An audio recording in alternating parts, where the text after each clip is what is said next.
What's up, guys? I'm SaltEMike, and this is your Star Citizen Week in Review for February 21st, 2022.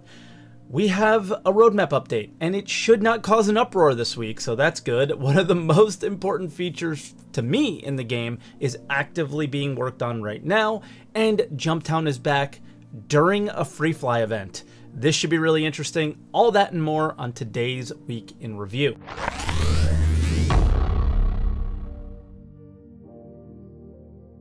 And as always, if this is your first week in review, this is where I take all of the official Star Citizen news coming out each week, package it into one video, and insert my opinions in there as well. Also, I live stream on twitch.tv/SaltEMike starting at 6:30 a.m. Eastern Time every day but Monday, so I can get this video out to you guys. And I do have a second YouTube channel called SaltEMike 2, where we watch all sorts of other Star Citizen content creators and react to some of their videos and share my opinions about those as well. So if you're interested in that, link will be up here in the top corner. Now, we do have quite a bit to get through, so let's start out with roadmap updates. Roadmap Roundup started out with a Salvage Tier 0 rename. It used to be called Salvage Tier 0, now it's called Salvage Hull Stripping or something like that. This was a card I actually provided feedback on myself directly to the developers. With the initiatives of the roadmap lately, clarity on what the features actually are that people are waiting for, specifically one like Salvage that has been delayed a lot. I think naming it Tier 0 Salvage is misleading because it's just hull stripping and the start of repair. Salvage Tier 0, in my opinion, and I guess in theirs as well, should have a lot more features than, even in its most Tier 0 state, a lot more features than what hull stripping is going to deliver in the beginning. So renaming it to that, I think, is a more clear thing. It sets the right expectations, and it just makes sense. And it seems they agreed with me, because they did make that change, and yeah, kudos to them. I think that's a good thing. Things that passed review for 3.17, which should be coming pretty soon. Mining gadgets, we've talked a lot about those. I'm not sure about the viability of them in the game currently, but their future possibilities are endless, to be honest. Ship-to-ship refueling, obviously we've seen a lot of that. Again, I've talked a bit about it, not really seeing the point in the current experience, but again, potential is massive. So, like, I think I talked about this stuff in my what I think 2022 will be for Star Citizen. It's a lot of stuff like this. A lot of little things that don't quite connect to make a massive awesome patch that everybody's super excited for, but little things that will build up to a better experience down the road. Selling items to shops is another one of those things. We don't really know how that's going to play out. Are all the things that we can buy in shops currently going to be there? What are the prices going to be? How is it going to be worth picking up this loot? There's so many questions that come that I'm actually really excited to jump into 3.17 and just get a feel for it, provide feedback, all that stuff. Lorville Hospital, I talked about this already. The thing that I like about Lorville currently is you spawn and you backspace and you end up in the station. It's a simple thing. You never have to take a train again or ever, but that's going to change in 3.17.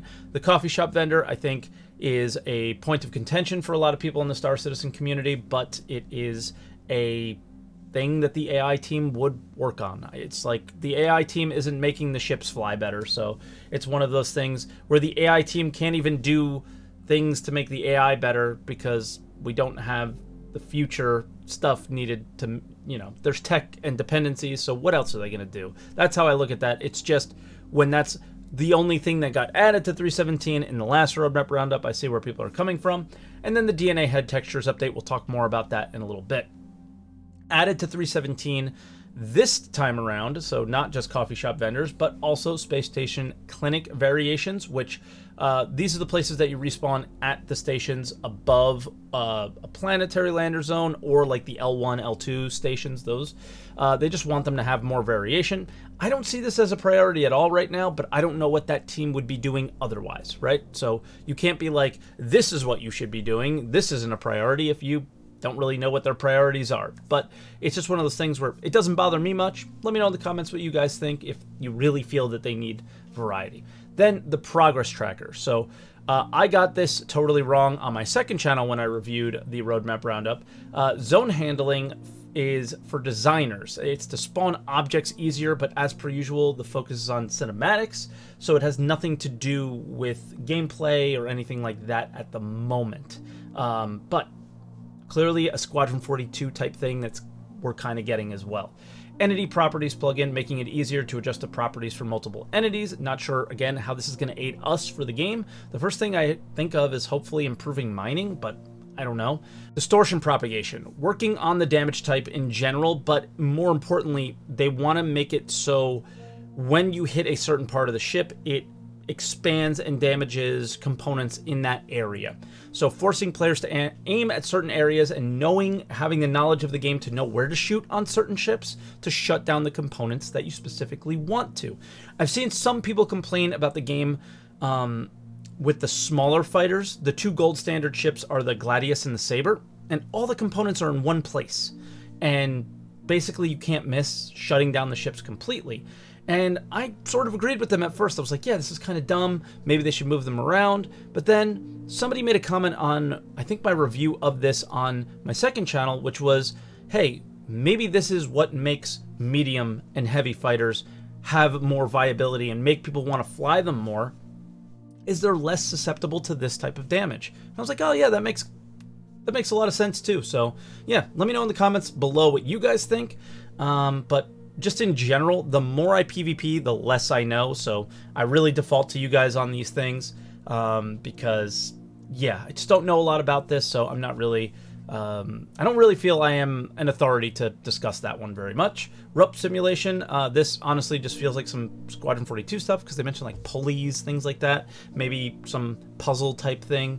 I don't know. Underground facilities, adding new underground facilities to the games. We obviously already have the security posts, which all have a very similar feeling. These are labeled as corporate industrial environments. I'm not sure if these are what we saw in the sprint report version of ISC last week, but maybe, and what we would do there, not really sure, but looking forward to seeing what happens with that. Satellites, points of interest, they want things for us to do in the game. So again, this is just going to a concept art team, so it's not really being put in the game, so I just don't look at it as very relevant right now. But the more points of interest, the more things to fight over, the more things to do, the better. Loreville Cityscape, yeah, it looks outdated when you see places like Microtech, to be honest.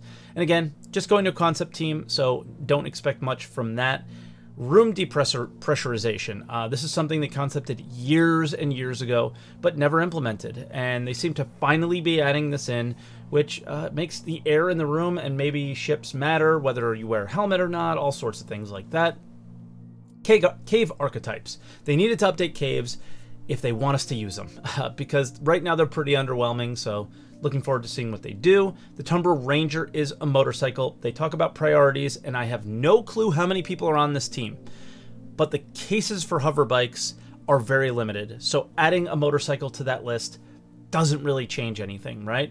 I can think of a few things I would like to see them working on other than these, but it's possible that members of the team are not just for flight combat stuff. They're the vehicle experience team, which still, you know, flight combat leaves things to be desired. There's a lot of issues with that, but some member of the teams may have their specialty in this. I know one of the, I think the lead of the vehicle experience team was a racing sim player. So that's his interest, but that's also his expertise, right? So we might be seeing things like that because of people's expertise. So you want to be critical, but there's also possibilities of reasons why the things that you want to be prioritized, and specifically I would also like to see prioritized the flight combat stuff and just flight in general all the time as much as possible. There could be reasons why those things don't happen, and I was just kind of brainstorming why they might go to a hover bike, because they have a lot of other stuff to do. RSI Apollo, they're just getting this in game. I still have some issues with how the health system works. You know, if you set a spawn on a ship like the Carrack and it blows up or it leaves the area of influence for that respawn location, you are stuck going to your home location. So that means a train, an elevator, rides, another elevator, all these things just to get back into the situation that you wanted to be in the first place. And I really like what these ships could be, but it just feels like we need some tweaks to make them a staple in our like fleet or ship composition when we head out and do anything alone or with our friends, right? Then we had video updates. ISC started out with that DNA head feature that we said we were going to go into, and there isn't a lot to go into here, but they did say something that stuck out to me. What we tried to do, because we can't currently scan in more people, and we did want to raise the amount of variation in the texture pool, is we tried to combine different textures together. We would take the forehead wrinkles of one person and combine that with the mouth of another person to sort of create a more unique result in the end. Right now, the good thing about this new implementation is that we have a wider range of heads and a wider range of ethnicities that we can select. So this isn't what was planned originally, from what I can tell. They wanted to scan more people, most likely, but I don't know if it's a rules thing in the UK or whatever, but they weren't able to scan more heads, I guess. So they found a better way of doing it without having to scan people. The only other thing I really want to touch on is the fact that many people wonder why this is a priority in an alpha. I've seen that being said, but like I don't think it's a priority for the alpha. I think it's a priority for Squadron 42, the alpha, and the campaign where character customization matters, right? An alpha where there's wipes and you're constantly resetting your character, of course the character customizer is not going to be utilized by us very often. Of course we're not going to use it that much. We are much further down the line. Squadron 42 is hopefully much closer, so having a robust and good character customizer is important for single player games. It's one of the things that people really look to, so I see this as a priority now, but not for Star Citizen. Lastly on this, they really did seem to update the skins and the eyes quite a bit, so check it out. We also adjusted the previous texture set and the shading of the previously created heads. They are much more believable, they are also sharper in details. The eye textures, they were quite bright beforehand. You could really see like the striations in the irises. And we kind of wanted to get a base set of textures that looked a bit more realistic. The new eye, it is including a new eye wetness that is gonna create a better blending between the eyeball and the head and the eyelids nearby it, giving the highlight a more realistic reflection. Like I said earlier, the character customizing stuff doesn't really matter to me that much personally right now. When we are no wiping, then I think it'll be good. But I just, yeah, use the standard character, but there's no denying that the skin here looks really good. And the eyes look pretty good too. But I always am starting to like think about this. We're seeing a lot, like Star Citizen used to be ahead of everybody in this category, right? Our characters looked amazing, the art was so great. A lot of other games are catching up, a lot of other engines are catching up. What are some of your favorite character customizers? What are your favorite realistic character models in other games? Leave a comment below, let me know what you guys think, because yeah, they look great, but they don't blow me away the way they used to, because I'm seeing other games do really good jobs with this too. So yeah, leave a comment below, let me know what you guys think about that. Then they had the Planetary Nav Mesh feature. So that's what I hinted at as one of the most important things to me. So let's start out why it's important to them and what problems they think it will solve. What we currently have in Star Citizen is a lot of really cool environment, but pretty much no AI. We want to make the world alive and reactive to the player. What we are building right now is the Planetary Navigation tech that is an extension of our current system to be able to have AI finally on the planets. Right away, I can't quite tell if this is needed for AI ships to land and take off and seem like they're taking part in the world that we are, but it does appear to obviously just be FPS AI. Regardless of that, I am setting 0 expectations for this feature, no matter when it comes in, because if the servers are not performing better, there is no chance that the AI will be responsive and reactive, regardless of whether they're in a bunker or on a planet surface. And they'll probably be worse if they're on a planet surface. So, where are they currently with this feature? With Planetary Navigation Mesh, at this stage, we are at what we call phase 0, the engineering phase. We are doing this dynamically because our planets are too big, and at this moment there is no power and even memory enough to do this statically at the export time and to have all this information to read and to use it. So for when it's coming, this is still in discussion, but the door right now is open for possibly 3.18, 3.19 release of the first missions that might use this technology. Not incredibly far off, but again, I'm not expecting to be wowed by the feature until the server tick rates improve. I don't want to touch on something, but I guess I do want to touch on something from the roadmap drama thing that happened quickly. They're stopping the idea of these future cards for future patches, right? And then the very next week, they put an estimated date on a fairly important feature that the game really needs. That just shows that not only are they trash in communicating to us, the community, but they're also trash in communicating amongst themselves. Let me know in the comments what you think about that. That was something that stuck out to me that was just like really stupid to say. And they said it. It is what it is. I don't set dates or expectations for anything, but I look at them and I'm just like, why are you setting yourself up for failure over and over and over again? It's just dumb at this point.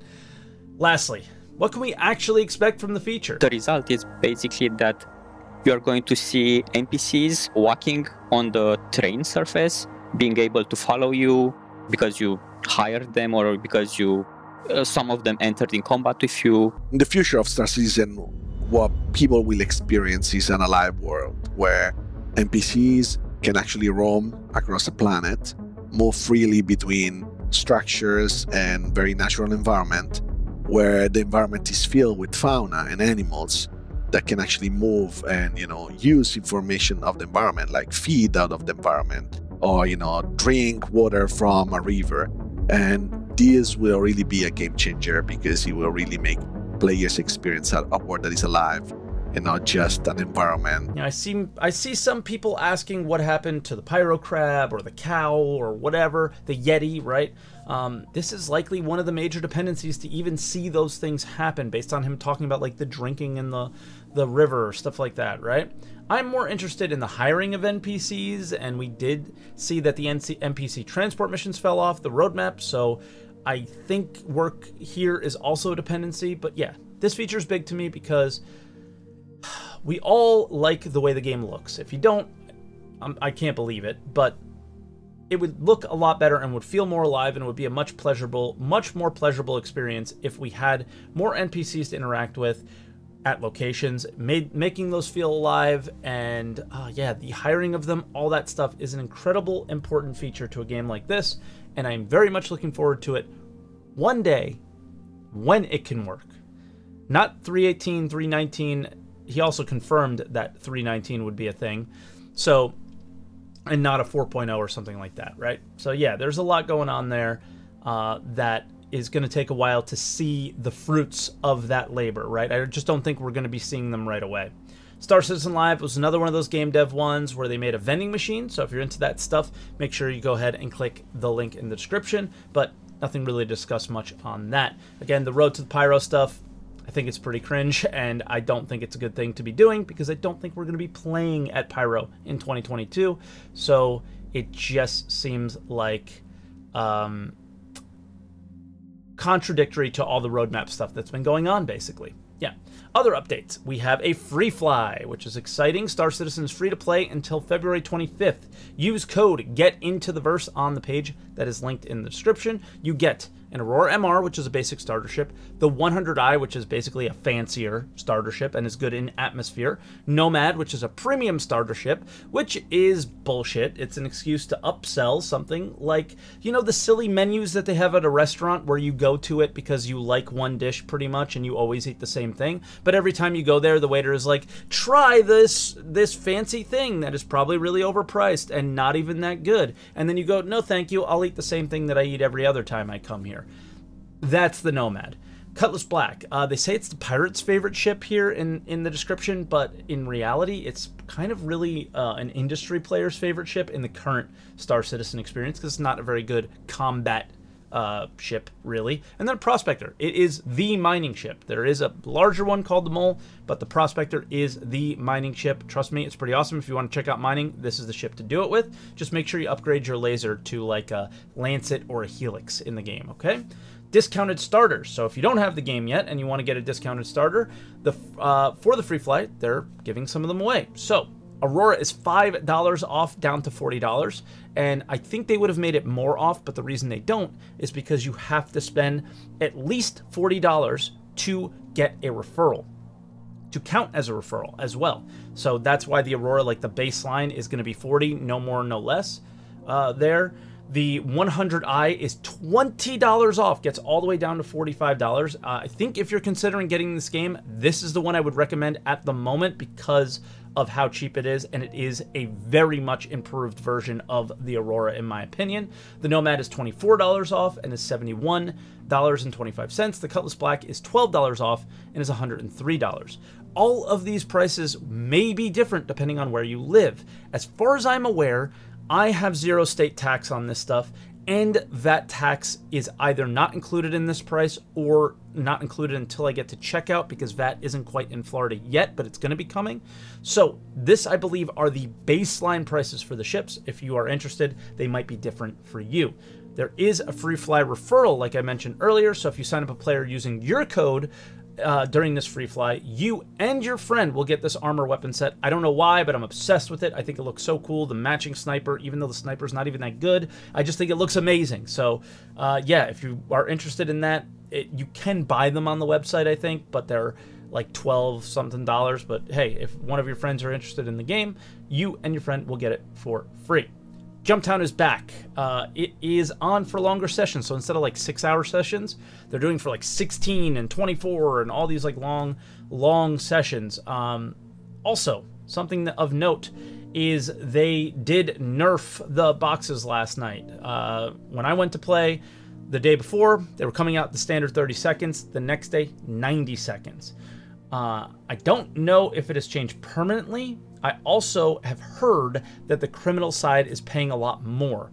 So I do think that what I speculated on my live stream while playing it may be true. That the goal here is to break up the conga lines of players just waiting in line and playing really friendly and gearing you more towards chaos, right? And taking over the facility for yourself and yourself only, because it's only viable if only you are the one getting the boxes, right? Maybe not you the individual, but you the org. So yeah, let me know in the comments what you guys think. I think a lot of people are upset about the 90 seconds. I do want to keep an eye on future days of Jumptown and see if it changes back, bounces around.